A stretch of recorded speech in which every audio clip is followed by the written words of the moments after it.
Bonjour mes amis, j'espère que vous allez bien depuis ma première vidéo de cette série Regard sur le monde, dont voilà la seconde. Dans la première, je vous parlais du contexte dans lequel était survenu le premier message de la révélation d'Arès, et aussi de là où j'en étais à cette époque. Une année plus tard, nous sommes en 1975. Alors je me doute que pour certains jeunes qui vont regarder cette vidéo, ça va leur paraître très très lointain. Je dois parler d'une époque qui se situe un petit peu avant la préhistoire ou même plus ancien. C'est comme ça.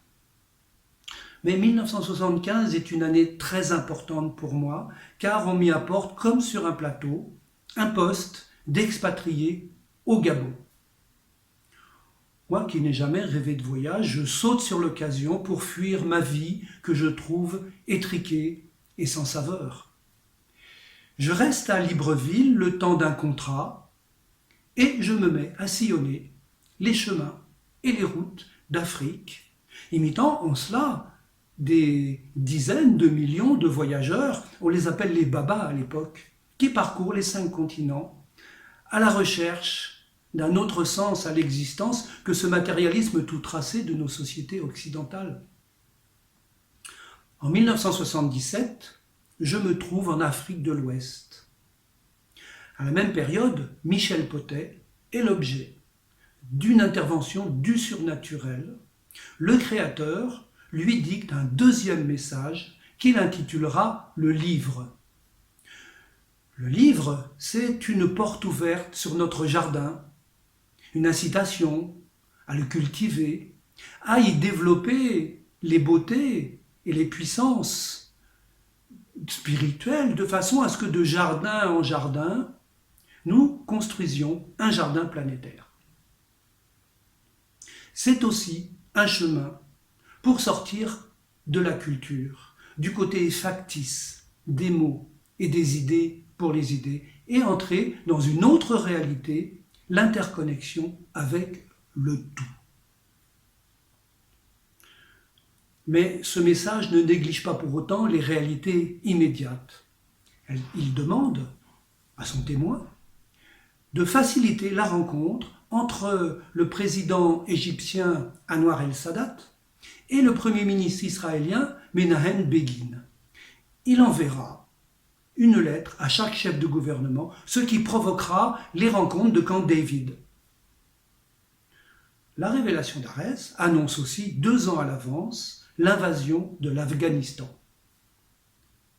Ce pays, fier, jamais vraiment dominé par un occupant, va infliger à l'Union soviétique une cuisante défaite.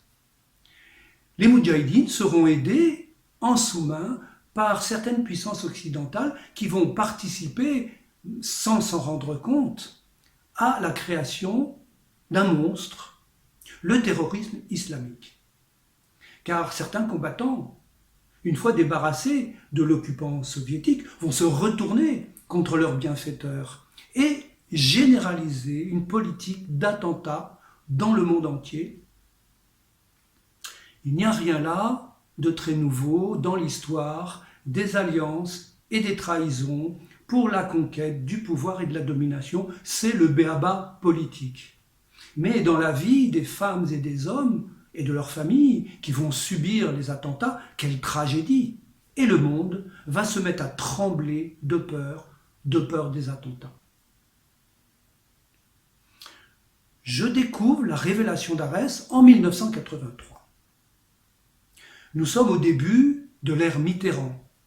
Le gouvernement socialiste installe l'austérité et le déficit budgétaire, qui ne sera d'ailleurs jamais vraiment comblé. Pour maintenir à bout de bras l'État-providence et par incapacité à faire évoluer l'économie dans le bon sens, les gouvernements successifs vont creuser l'endettement et cadenasser la société par la bureaucratie, stérilisant les ressources humaines qui se manifestent, qui ne peuvent se manifester que dans la liberté. Cet échec de la gestion politicienne démontre l'incapacité de la pensée rationaliste à construire un monde heureux. Le rationalisme dessèche l'esprit de l'humain dans son incapacité à le voir autrement que comme un animal savant, à comprendre qu'il a une nature céleste. Et la fille du rationalisme, la politique, va susciter des politiques de méfiance, de suspicion, en multipliant les contrôles, les lois, les normes, stérilisant le génie, lui préférant le pouvoir et l'argent. La découverte de la révélation d'Arès me fait l'effet d'une bombe qui vient faire exploser le cadre mental usé de nos vies. Elle demande à l'homme de renouveler l'espérance, la vertu, l'effort pour construire des sociétés nouvelles. Elle appelle à la fin de l'iniquité, à la redistribution de l'héritage du peuple et de son gouvernement, comme elle dit. Et tout cela me touche énormément. Je m'engage dans ce projet en fréquentant l'antenne bordelaise, on dit Assemblée des pèlerins d'Arès. Et je fais mes premiers pas de missionnaire, c'est-à-dire que je vais dans la rue pour aborder les gens. Alors, moi, émotif, tremblant comme une feuille, c'est un véritable exploit. Mais, bien que très introverti, et après les premières frayeurs, je découvre les délices, les joies qui se manifestent quand on va dans cette rencontre fraternelle vers tous les hommes. Ce que je vais mettre beaucoup plus de temps à découvrir, c'est la grande révolution intérieure, c'est une révolution douce, que je dois accomplir.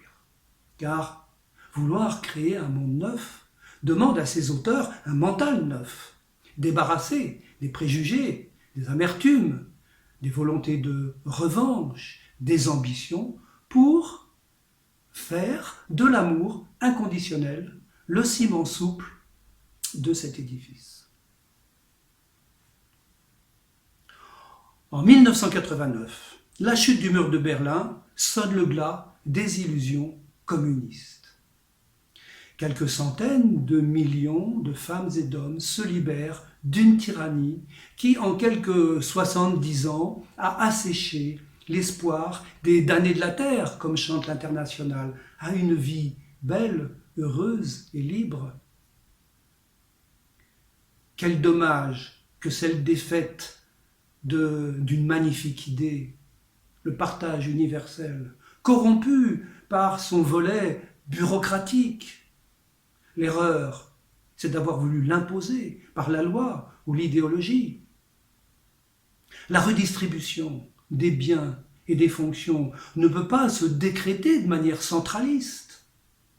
Le besoin de donner, l'évaluation du matériel nécessaire à sa vie et à celle de sa famille, appartient à la conscience de chacun.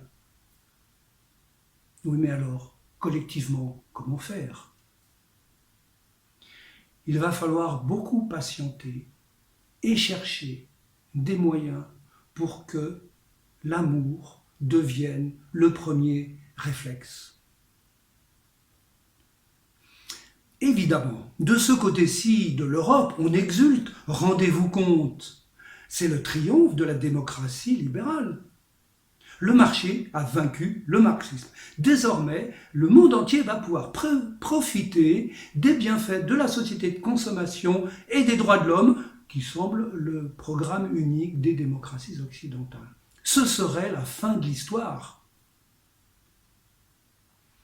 Mais dans les années 1990, les oubliés de la mondialisation se rendent bien compte que la vie devient de plus en plus difficile et chère.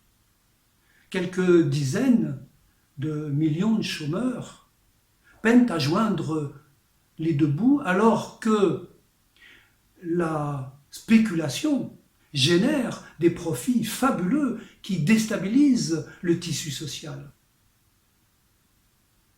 La politique qui a dérégulé l'économie ne réduira pas l'écart entre les pauvres et les riches. Elle a beaucoup trop besoin de l'argent de ces derniers pour ses programmes, pour apparaître comme le sauveur des populations. Aussi, le désenchantement grandit même dans les classes moyennes et génère ce qu'on appelle le populisme. L'abstention aux élections grossit. Mais passer de la critique d'une société à la construction d'une nouvelle société basée sur le changement de chacun n'est pas du tout dans l'air du temps. C'est pourtant le programme, le pari des pèlerins d'Arès. En 1989, il lance une grande campagne de communication qu'il baptise « L'œil s'ouvre ». Elle débute par une intervention, une allocution du frère Michel à Paris, au Cirque d'hiver, qui fait le plein pour l'occasion, et elle se continue dans les assemblées actives, Bordeaux, Limoges, Toulouse, Tours, Rennes, qui grossissent à cette occasion. Mais que ces laboratoires de la fraternité sont difficiles à mettre en place. Une fois passé l'enthousiasme des premières rencontres, il faut se frotter au caractère, aux états d'âme. C'est d'autant plus difficile que ces assemblées doivent devenir souveraines d'elles-mêmes, c'est-à-dire sans chef ni dogme. On ne tire pas un trait sur ces manies, ces petitesses qu'on entretient dans les relations et aussi dans l'évaluation de sa personnalité. Chacun doit faire de son fumier un jardin. Aussi, un certain chaos règne dans les assemblées de pèlerins d'Arès qui doivent devenir le creuset de micro-sociétés où l'attention à l'autre et l'unité des contraires doit être le mode de fonctionnement. Heureusement, le frère Michel maintient l'équilibre par son incessant appel au changement et à la patience. Il sait de quoi il parle, nanti d'un message qu'il dépasse. Voyant toutes les portes se fermer devant lui, il a traversé une période de grand désarroi, dont il est sorti déterminé à accomplir la mission qui lui a été confiée et à endosser ce rôle de prophète qui lui a été dévolu. Pour moi aussi, le changement est difficile. Il bute sur un caractère inadapté et sur des rêves tenaces qui m'éloignent de la réalité et entretiennent amertume et déception. Mais je tiens bon. La révélation d'Arès a généré en moi, introduit en moi une telle espérance et l'enseignement du prophète est d'une telle clarté que ces sources vont me tirer en avant. Et je viendrai à bout de beaucoup de mes difficultés. Il me faudra quand même des années pour me débarrasser de ma colère, de l'illusion de mon génie et aussi de beaucoup de ma douleur d'être. Probablement, c'est proprement miraculeux. D'ailleurs, ça permet d'illustrer un autre regard sur le miracle. On le voit en général comme l'intervention d'une puissance dans un malheur que subit une victime de manière passive. Mais le miracle de celui qui sort de sa condition de soumis, qui se recrée lui-même, ce miracle-là est une porte sur l'avenir et une démonstration que, avec le temps, nous pourrons venir à bout de tous les déterminismes. C'est cette conviction qui va guider mes années à venir. Et de tout cela, je vous parlerai dans la prochaine vidéo. D'ici là, portez-vous bien. À bientôt. Je vous embrasse.